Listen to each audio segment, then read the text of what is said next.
gagal penalti, kontroversial sekali. Seperti halnya sama waktu menghadapi SDM. Ya. Tapi yang masih jadi penasaran Dewa enggak. Nah, itu di bawah juga kakak. Mau itu enggak. Aduh. Padahal menurutku itu bisa jadi apa ya? Pemain yang mungkin bisa diandalkan gitu. Menurut orangnya dari awal Lucu sama Tomai gak cocok ya emang satu tipe sih. Harusnya kan didatengin Lucu teh apa supaya jadi penyuplai bola kan, terus jadi poros serangan. Tom Haye datang satu tipe, kemarin dipasang dua-duanya. Terlihat masih chemistry sama Lucu sama Tom Haye kurang kelihatan masih.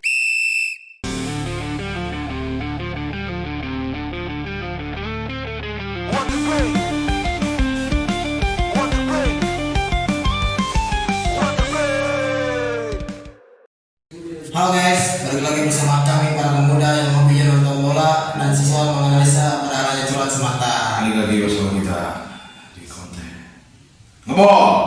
Apa itu ngebol? Ngeri tentang bola. Ya. Lagi rungkat. Itu Halo. rungkat. Kalah. Kali ini kita akan membahas kekalahan Persib 2-1 Versus versus Persita. Sudah jelas. Lucu gagal penalti, kontroversial sekali. seperti halnya sama waktu menghadapi SDM. Ya, eksekutor penalti Gagal. menjadi fair pertama bocor wah. Ya, bagaimana ini? Ya Persib kalah 2-1 lawan Persita di Bali. Menurut orang ini murni kesalahan taktikal yang begitu aneh. Kenapa? Mereka tidak main. Cedera, beres cedera. Free. Ya. Bojan tuh bilang Mark Klok teh kemungkinan gak akan starting, betul kan, gak di starting, cuman dia Bojan teh bilang Mark Klok kemungkinan bakal main babak kedua, tapi kemarin enggak. Kayaknya mah nggak mau ambil resiko, takut di mangkoknya kambuh. Iya betul. Bisa. Tapi yang masih jadi penasaran Dewa enggak. Nah, itu di bawah juga kakak. Mau itu enggak. Aduh. Padahal menurutku itu bisa jadi apa ya? Pemain yang mungkin bisa diandalkan gitu kan di saat keadaan yang kayak gini. Menurut orangnya dari awal Lucu sama Tomai gak cocok Ya emang satu tipe sih. Harusnya kan didatengin Lucu teh apa supaya jadi penyuplai bola kan, terus jadi poros serangan. Tom Haye datang satu tipe, kemarin dipasang dua-duanya. Terlihat masih chemistry sama Lucu sama Tom Haye kurang kelihatan masih belum tahu porsi yang harus bagi ini siapa, pembagian posisinya dan pembagian tugasnya juga jelas masih bentrok sama Lucu sama Tom Haye. Terus Kemarin ini Julio Cesar sama Barba ya yang emang kita kemarin kalau perhatiin pas Persib diserang sama Persita, defense Persib itu mirip banget sama defense sekelas SSP, sekelas Santaka, jadi gitu nutupnya kayak gitu. Ada bingung siapa yang mau ngepres, siapa yang mau nutup. Ada kemungkinan entah mungkin coach Bojan sambil melakukan eksperimen mungkin, atau faktornya kayaknya rotasi fisik kayak recovery yang memang udah jelas lambat recovery kan. soalnya tandang terus ya. Tandang terus sampai terakhir proses bilang nanti. Tapi kan ditunda kan? Iya ditunda kan FIFA Match Day. Itu kalau nggak ditunda udah jangan berharap menang aja. Apalagi di biang. Ya maksudnya kalau nggak ke Bangkok, apalagi kan Bangkok. Iya, kalau nggak ke jeda sama FIFA Matchday ya udah. Sama biar jangan terlalu berekspektasi tinggi. Soalnya baik lagi saya pribadi selalu bilang dari awal yang musuh terberat dari setiap pemain yang bermain di dua kompetisi, apalagi dengan jarak tempuh jarak yang sangat jauh. Indonesia kan Luas. jatuhnya sangat luas ya kan, apalagi banyak dari beberapa pulau, yaitu menguras tenaga, menguras biaya. Ya gitu-gitu perjalanan 3 negara anjir. Ya, Kayak Ke Portugal. Bali sama kayak ke Malaysia, dari Bali ke Bangkok. Sama aja itu mah. Nanti kalau nggak ditunda lawan Biak dari Bangkok ke Biak. Tuh. Itu udah bisa ngelilingin, itu kayak UCL. Kalau Madrid gue ke Inggris sih gitu aja. Ya sebetulnya realistis kalau Bojan melakukan rotasi pemain. Soalnya kan banyak yang bilang kayak kenapa sih udah cocok nggak dimainin, malah dirotasi lagi ya itu buat gue ya faktornya recovery ya kurang gitu. Terus mungkin pandangan saya ya dari awal backup bermain di posisi AMF itu masih kurang efektif dan menurutku masih belum cocok jadi kapten. Wah, Masih kacau. jelas kacau. Backup jadi kapten belum. Yang cocok jadi kapten itu Tom Haye udah lihat kemarin ya berdasarkan Segi kedewasaan, cara ngatur tim, cara kedewasaan, kontrol emosi pemain-pemainnya. Mereka nggak bisa. Pas dimarahin langsung pada diem nih. Dimarahin sama Tom Haye pada oke. Fokus. Pada diem itu yang pada terus Andre Jung juga kan. Andrew. Beckham tuh kan, Tanpa mengurangi rasa hormat, ini mah menurut pandangan kami, bukan nggak cocok apa ya, tepatnya masih terlalu dini untuk dijadikan seorang kapten gitu. jual leadernya belum. Memang filosofinya bagus, ngejadiin kapten yang lama di klub bagus. Kalau kayak gitu mah udah aja. Kayak udahlah kasih aja ke Tom Haye bisa, ke siapa aja lo boleh. Tom Haye cocok. Yang cocok tuh Haye. Julio Cesar cocok. Cocok. Soalnya dia bener speaker yang bener-bener frontal banget kalau apa-apa. Kayaknya juga buatku masih cocok, cuma kan ya lagi kiper sangat susah buat konversi ke wasit logis, menurutku sangat logis. Kalau misalkan seteja sefrontalnya kiper pun kalau misalkan dengan peraturan baru yang harus lapor ke wasit adalah hanya kapten, ya sangat logis karena memakan waktu yang tidak efektif kalau kiper. Satu-satunya hal yang gak bisa ditoleransi kemarin itu cuma peran Kakang udah. Kalau menurutku ya. Kalau kuliah peran Kakang itu menjadi terlalu nyaman karena ada regulasi U23. Dia merasa dia hanya merasa oke, dia bermain selalu karena ada regulasi U23. Mungkin sekali merotasi pemain U23-nya. Evaluasi lah, maksudnya peran RB itu interceptnya sangat benar-benar pengaruh, apalagi lini tengah CMF. Kalau RB-nya nggak maju udah bingung udah. Soalnya kemarin juga waktu pas Persib ketinggalan itu kelihatan banget saat wingnya udah masuk ke dalam dan si wingback musuhnya udah keikut ketarik, nggak ada posisi yang untuk di wing di si overlap dari wingbacknya Persib. Makanya ya opsinya ya crossing ke belakang lagi.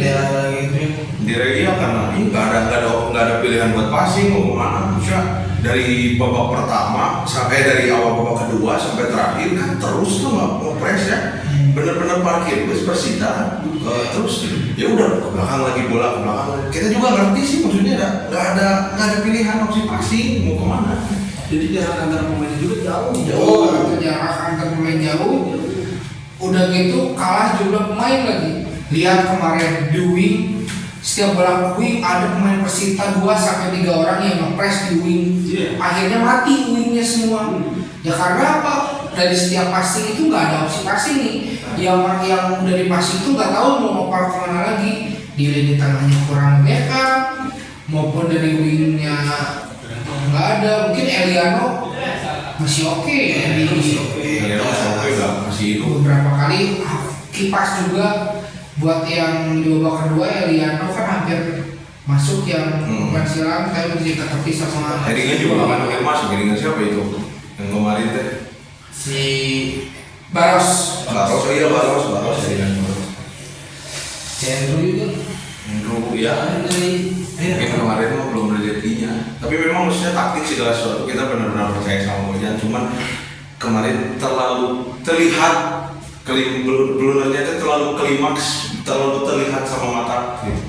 Terlalu kita nggak nyaman ngelihat permainannya gitu. Terus kan idealnya nih kalau lini serang antara CMF biasanya RWF sama AMF itu nggak deketin. Nah peran RB itu biasanya overlap. Nah ini nih yang bisa jadi opsi passing set gitu. Masalah finishing mah nantilah ini nih nggak nyampe malah ke depan. Tapi kemarin wing masih stuck di wing sih biasanya yang kata mana mundur. Biasanya ada posisinya tuh wing karena PTP itu berada di tengah nih, bukan di tengah tapi di half space sorry. Tapi jadi agak narik ke tengah dikit di antar ini tuh wing sama center back. Nanti si right back si wing backnya yang masuk buat overlap. Tapi kemarin itu hampir, tapi di posisi Eliano doang sih. Dan Lucho sih betulnya Lucho yang perannya masih belum klop sama Tom Haye. Terlihat banget kurang cair, yang harus nutup ruang siapa. Sempat ada momen perebut juga kan Tom Haye. Itu perebut malah sampai mau jadi gol itu Persita. Itu blunder tuh Lucho. Terlalu maksa, terlalu ya kayak maksudnya nggak kayaknya emang apa ya miskomunikasi bener-bener gitu. Terus penalti itu yang heranin itu kan sebetulnya setahu saya regulasi yang bola rebound itu kan masih belum diterapkan kan. Tapi yang bola misalkan bola penalti nih tapi sama kiper dang Ya kalau penaltian nggak bisa kan? kalau udah ketepis Bisa. dia harusnya bisa kan. Itu kan harus bisa ditendang Dengan poin yang bukan yang penalti. nah itu tuh masih belum disahkan. Setahu Seharusnya regulasinya gitu kalau ada bola rebound terus nendang banyak itu tuh. masih bisa. Liga-liga Eropa tuh kayak gitu. Mbappe waktu itu pernah. Messi pernah. Dari bola rebound. Jorginho di Chelsea pernah. Dia yang eksekusi penalti gak masuk. Messi juga pernah. Cuman kita nggak tahu nih nggak ada info tentang perubahan regulasi ini. Nah itu tuh masalahnya kayak gitu tuh kurangnya sosialisasi dari PT, LIB atau bagaimana nih. Soalnya rules yang kayak gitu kan menjadi ambigu nih ke pemain. Contoh kayak kemarin contoh si Lucho ini kan jadinya dibilang ngerugiin. Tapi dibilang salah Lucho juga ada salah Luchonya juga. Kenapa nggak ambil opsi itu aja setidaknya gitu kan buat peluang gitu. Itu kan jangan kayak menyanyiakan peluang gitu kan. Terus kemarin satu yang dianggap play on tuh, yang siapa yang dilanggar teh William. Ramon dilanggar kan keras. Terus itu teh bola bener-bener di Persib. Beckham udah maju itu. Itu secara regulasi seharusnya play on itu teh. Karena yang megang yang bener-bener lagi nyerang kan ada ruang juga itu teh. Dan Ramon juga udah berdiri ke situ teh. Sebenarnya nggak masalah ya masalah regulasi atau apapun, yang penting gini loh. Untuk wasit PT LIB jelasin regulasi tentang play on, jelasin regulasi tentang VAR, dipertegas lagi dua ini. VAR tuh gimana sih kriteria VAR-nya? Kemarin Adam yang ngejelasin tuh yang tiba-tiba dicek. Ada tuh yang momen lama gini kan, si wasitnya ngecek ada panggilan gini kan, tiba-tiba checking apa tuh? Tentunya nggak jadi kan? itu kayaknya masih ke offset deh. Nggak tahu. Atau pelanggaran di kotak penalti. Nah, tak kira itu pelanggaran di kotak penalti kan itu sebelumnya formal Persib kan? Iya. Ayolah. Nah terus masalahnya juga kan yang perihal gol pertama yang Adam Siwek Cohen.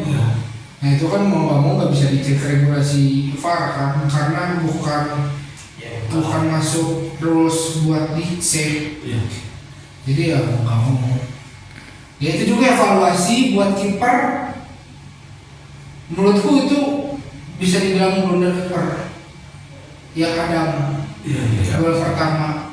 Soalnya dia ngambil posisinya gini, harusnya Setahu kiper kalau udah bola atas pasti tangan harus ke atas. Kalau nggak Ambilnya ditinju, gini. kalau nggak ditinju aja kalau bola ada Ragu pun ditinju. udah ditinju aja gitu kalau harusnya ditinju kemana aja ke misalnya ke gawang. Di kemarin aja Volley aja dia dong. di online aja bisa kan ada deket. Ya kan harusnya gitu kan. Kalau misalkan ada bola yang masuk terus posisinya teh antara garis penalti biasanya kan gitu. Nah, gitu guys. Jadi menurut kalian apa evaluasi yang penting buat nanti lawan Bangkok gitu. Bangkok? Wah, bumbu. Oke. Evaluasi pada ya yang kan eksperimen pemain udah, nah harus belajar dari yang sudah ya, coach coba lagi, Coach ya. coba lagi udah ngatur ya. Coba lagi di belakang cewek Patrick Cardi sama Federico Barba. Kenapa? Karena si apa itu tipe beda. Beda. Ya beda. Kalau kemarin Julio sama Barba itu sama, jadi bingung. Ya, masih ada. Pressing Dan satu lagi RB kan gak ada regulasi 23 kalau di Asia itu. Kayaknya mah udah full sih. udah Iya. full itu main. Putros sama Heliano di kiri. Ya, kayaknya yang menurutku juga karena kenapa Persib main kaki ya itu Iya, faktor regulasi. regulasi 23. Tapi ya faktor regulasi 23-nya ini yang minim stop. Ya. Nah, kira-kira nih, kan kakak kemarin, untuk musuhnya kakak kan, maaf kakak, evaluasi lagi peran kamu sebagai RB tidak cuma bertahan, nggak cuma nutup ruang, nggak cuma maju terus yang belakang dia ngehandle dia.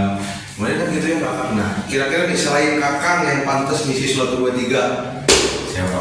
Zul layak di Zul Jabrun? Zul Kipli Syukur. Zul Kipli ya Zul Kifli ataupun Robi Darwis Bisa Robi buat di- main di DMF DMF bisa. buat pendamping Iya. si Tomaye. Jadi setidaknya Tomaye bisa leluasa untuk menjadi poros serangan biar Robi yang Kan Robi lebih fokus di defense. iya Iya. Robi fokus buat di defense biar Tomaye leluasa buat Masa buat ngatur ritme ritme serangan. mungkin itu. Nah, sebagai PM buat Iya. Ini dulu siapa nih? Dua tiga. Ya benar Robi Darwis. Robi Darwis. Benar buat jadi bertahan bertahannya Robi Darwis, terus Tomaye fokus menyerang. Sama, benar ya begitu. Nah, PR buat lawan Papua. Mana siapa? Ya, udah bisa. Sama. Buat siapa? Sama. Buat nanti lawan Bangkok. Oh, Lini tengahnya Buat lawan Bapak mah ya udah. Kita kayaknya kita pisahin gak sih lawan Bangkok previewnya. nah, buat TV nanti lawan Bangkok, fairnya tunggu di Papua. Nah itu dia. Kalau nggak salah, tangannya gini ya. tunggu aja. Kameramen coba lihat tangannya. Tangannya. Kasih Allah. Nah, kita Kita ya. Spesial. Spesial. Jadi makluman kita bukan berarti ngatur coach Bojan, bukan berarti apa, kita percaya banyak faktor kekalahan versi kemarin yang bisa kita toleransi, diantaranya perpindahan stadion atau apapun recovery pemain berjalan segala macam, ACL juga segala macam. Tapi ini mah benar-benar curhatan kita. Kan baik lagi nama konten kita nggak boleh itu Lebih nggak tentang bola. gitu ya. Dia kalau kalian mau ngeluhin daripada nyerang-nyerang pemain udah Lagi keluar. kalau nonton kita komen aja di sini aja kita bikin wadah buat ngeluh-ngeluh di orang-orang yang nonton sih. Kita masih percaya versi bakal good ending, dua gelar nanti di akhir musim. Oke. Jadi mana siapa U23? Hah? U23 yang Yang mau Kipli, LW. saya juga penasaran tuh Udah orang mah udah cocok. pintar ya. Robi juga cocok, Robi. Cuman pengen lihat aja ke apa kemarin kan udah lumayan tuh. Bisa Waktu di ngacak-ngacak. pramusim kan, dia udah mulai bisa ngacak-ngacak, penetrasinya bagus, posisinya bagus, speed mah nggak usah ditanyain, bagus kan, pengen. Cuman pertanyaan yang jadi permasalahan, Zulkifli itu kan baru sembuh dari cedera. Apakah bisa seefektif pramusim apa gimana? Tapi pengen banget. Tapi kenapa kita bilang gitu ya? Karena ya regulasi perotasian di regulasi U23 juga penting buat persaingan antar slot itu ya harus ada gitu biar nggak ada rasa nyaman. Ya udah kayak misalkan, nah gua mau main di U23 udah pasti main. Iya, jadi kakaknya nggak bermain di zona nyaman tuh. Maksudnya apa lagi? Memang nggak usah evaluasi apa, udah pasti dimainin enggak. Yang kita takutin tuh kayak gitu. Terus Beckham yang jadi kapten yang kita takutin tuh gitu. Ya betul lama aku yang suka bilang, cing Beckham jangan star syndrome, takutnya kayak gitu. Makan mewanti-wanti. Enggak, soalnya ya baik lagi emosional pemain muda. Masih belum stabil. Contohnya kemarin ikat emosi juga malah menurunkan sama ya dan lagi. Iya. Ya begitulah intinya. Udah berapa menit ini kameramen? Jadi berapa? Coba sini. Tangannya dua. Nah. Jadi ya di sini sampai di sini saja konten kali ini dan tunggu konten-konten kami berikutnya. Alright.